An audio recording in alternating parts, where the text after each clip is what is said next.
Occhio di lince, ciao, sono Edo Thomas, insegnante di yoga da più di 15 anni e utilizzo la neurologia funzionale per migliorare la pratica di yoga. Oggi il tema sarà attivazione della catena muscolare anteriore e la catena posteriore. Per cui queste due catene devono essere attivate in un neuro warm-up per iniziare dopo una lezione di yoga. Bene, prima di cominciare, via la sigla!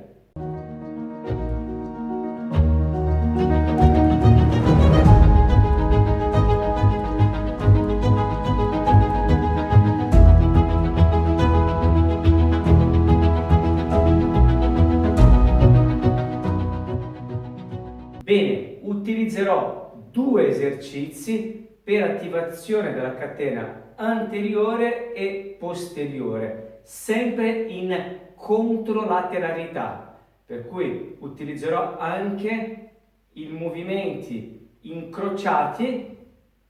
Controlaterale cosa vuol dire? Braccio sinistro, gamba destra, braccio destro, gamba sinistra, in posizione con la pancia in su e la pancia in giù, in decubito dorsale e ventrale. Allora, cominciamo col primo esercizio che si chiama Dead Bug. Dead Bug, l'insetto morto. Molto semplice, c'è sempre questo movimento controlaterale, stendo le gambe, per cui chi non riesce a stendere completamente le gambe dovrà flettere leggermente le gambe, flettere completamente le gambe e eseguire i movimenti con le gambe in questa maniera. Gambe stese e le braccia su in alto. Quando vengo giù con la gamba destra e il braccio sinistro, devo cercare che la gamba sinistra non perda 1 centimetro della posizione di partenza e neanche il braccio. Allora, gamba destra indietro e braccio sinistro. Anzi, la gamba sinistra deve venire leggermente più verso di me. Piedi a martello e torno indietro. Tocco il pollice e appena il tallone in avanti. Tocco il pollice e il tallone in basso. Occhio questa gamba di non cedere. E vado. Circa 1 minuto / 3 minuti. Immobile il braccio, immobile la gamba.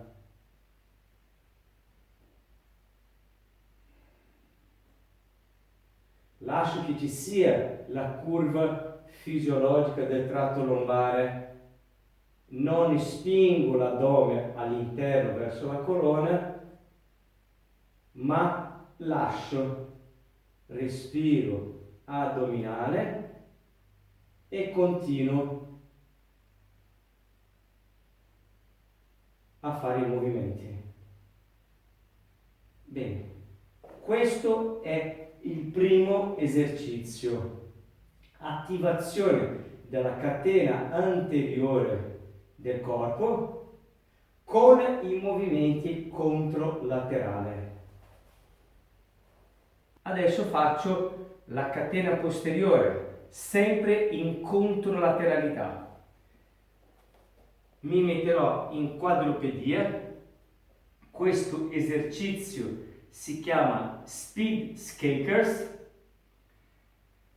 Spingo bene il pavimento o tengo il peso del mio corpo diviso tra le mani e le ginocchia, dita dei piedi puntate, respiro a livello diaframmatico, per cui dell'addome, riprendo la curva fisiologica del tratto lombare, più ho la lordose del tratto lombare, più riesco a andare con lo sguardo verso l'orizzonte e sto qui un po' finché la curva fisiologica ci sia, le scapole siano rilassate, per cui vicino alla colonna vertebrale, e sento bene le ginocchia e i palmi. Faccio un esercizio respiratorio prima di fare l'esercizio Spiegelskakers. Allora, il braccio sarà esattamente opposto alla gamba che si solleverà. Braccio si solleva oltre la linea del bacino, ma anche la gamba posteriore si alzerà oltre il bacino. Bene, piedi a martello, creo un'idea di spingere il piede sinistro dietro e sollevo il braccio destro stendendo bene il braccio dal gomito destro. 1. Ogni volta che salgo con la gamba devo sentire i due appoggi. Mano destra, ginocchio sinistro. Mano sinistra, ginocchio destro. E anche lì ripeterò per circa 1-3 minuti. Respiro sempre con l'addome. Spingo indietro. Piedi a martello. Vedete le dita delle mie mani? Belle aperte.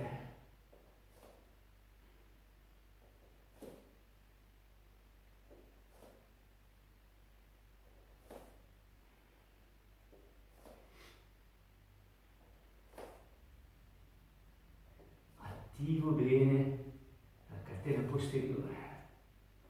Allora, prestate molta attenzione con la testa, perché se io guardo in basso e non ho questa curva fisiologica del tratto lombare, non mi si attiva la catena posteriore. Se io sono curvo in questa maniera mi sto allungando, non sto attivando. Molto importante, sì, la gamba che va su, il braccio che va su e la testa che guarda verso l'orizzonte. Mettiamo che uno non riesca perché ha un dolore cervicale, eccetera, almeno guarda leggermente un pochettino più avanti il tappetino, poco poco, ma la curva fisiologica ci deve essere. Mettiamo che anche in questa posizione uno non stia bene nella posizione, allora deve fare un passo indietro, quindi una regressione. La regressione sarebbe esattamente magari utilizzare i gomiti. Okay?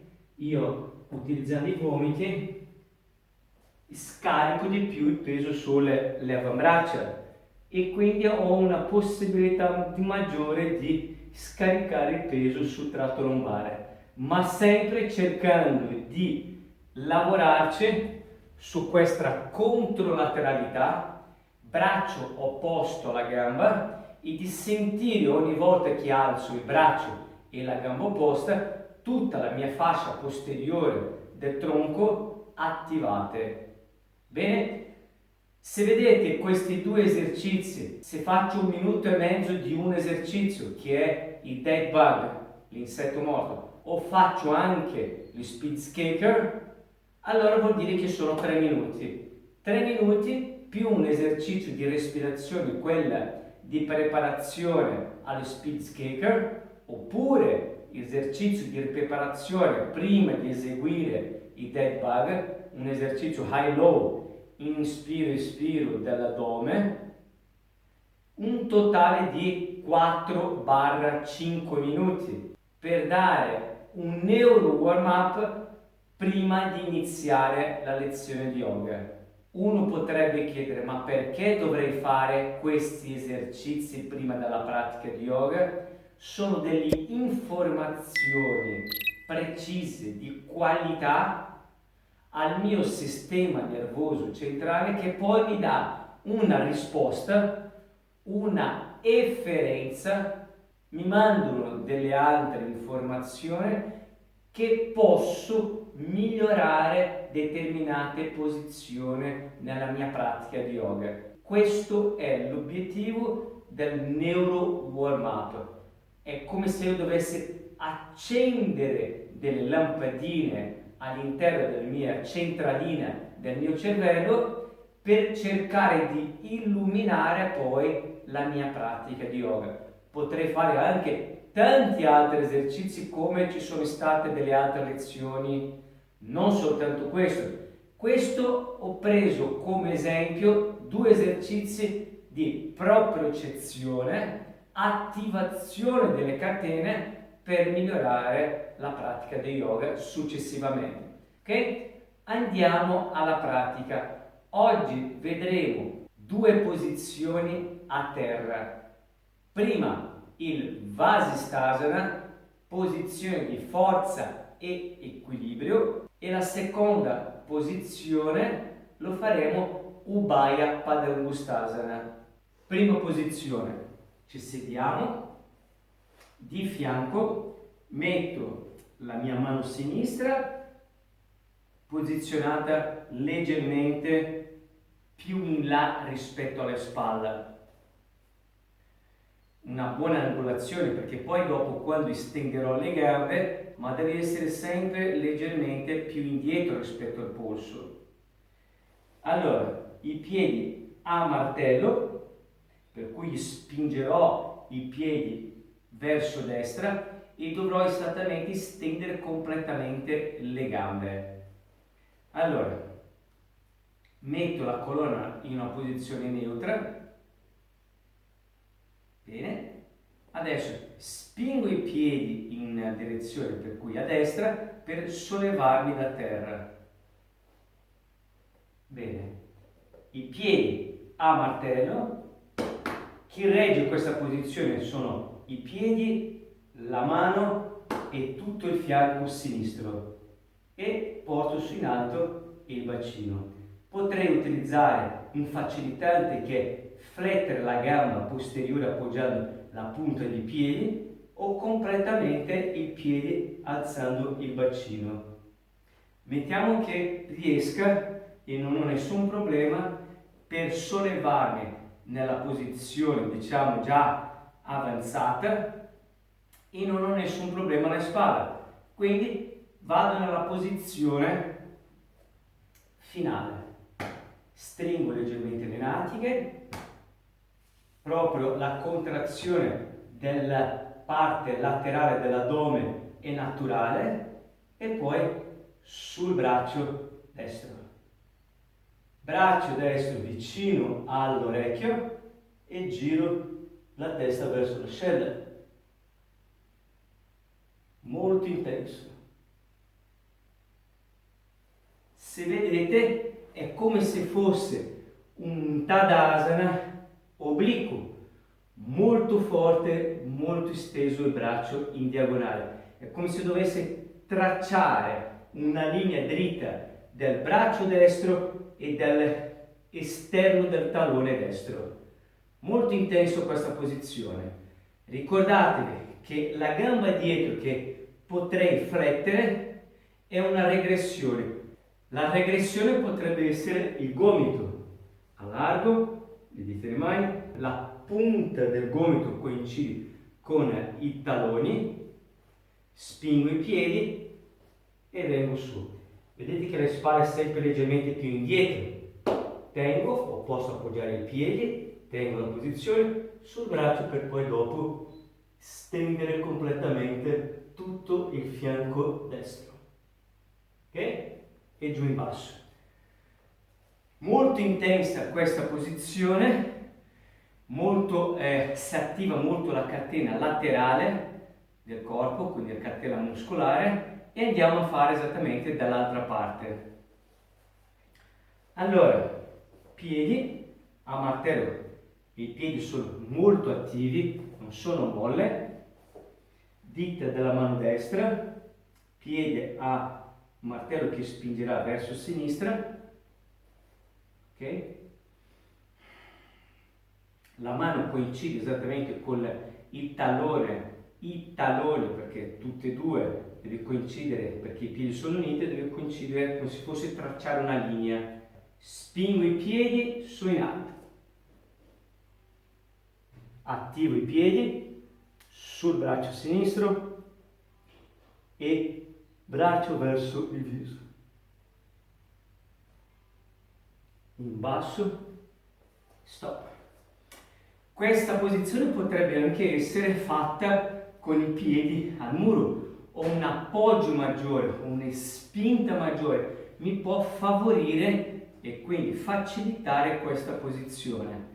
Potrete rimanere nella posizione circa 5-10 secondi e poi ci sono tante altre varianti nel Vasisthasana. Potrei prendere il ginocchio, potrei prendere l'alluce e stendere la gamba in alto. Per adesso utilizziamo questa posizione e ci fermiamo qui, che già è molto intensa. Ricordate che se non ce la fate con il braccio, appoggiate l'avambraccia, il gomito, portate la gamba dietro, per cui ce ne sono diverse varianti prima di magari eseguire la posizione finale, perché magari non sono così forti d'addome, la spalla o qualche problemino, non ho la forza di mantenere il peso sulle gambe, sui piedi e sulla mano, per cui devo cercare di aggiustare per non farmi del male. Ok? Questa è la prima posizione. La seconda posizione, sempre a terra, si chiama Ubhaya Padangusthasana. Dovrei prendere gli alluce per poi stendere le gambe in alto. Ma prima facciamo un esercizio di preparazione a questa posizione.